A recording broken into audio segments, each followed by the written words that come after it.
Man United 4-1 Bournemouth.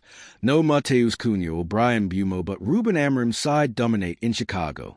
Manchester United produce a dominant display in difficult conditions to beat Bournemouth 4-1 in the Premier League Summer Series in Chicago. The lively Rasmus Højlund set the tone with his early header, and Patrick Dorgu added a second before the break as United outplayed the Cherries throughout. Amad Diallo made it 3 in the second half before Ethan Williams came on to make it 4. Matheus diverted the ball past Tom Heaton late in the game to offer some consolation for Andoni Iraola's side, but United were worthy winners, Ruben Amorim's players looking sharper throughout. United could not count on Bryan Mbeumo and Matheus Cunha, the latter omitted due to fatigue, but it proved no problem.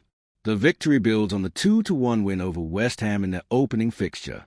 If United beat Everton in their final game, then they will lift the trophy. More importantly, there are indications that these players are more comfortable in Amorim's shape now.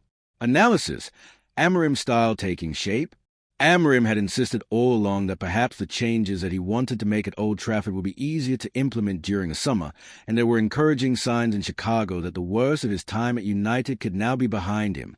There were plenty of positives in this performance against Bournemouth that went deeper than the result. In difficult conditions, United moved the ball impressively and played with real intensity and no little cohesion. In other words, it was different.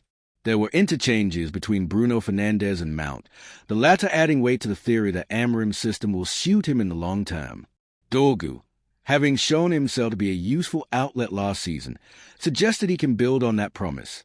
This is pre-season, and there are dangers in reading too much into it, particularly given that new signings Cunha and Mbeumo did not feature.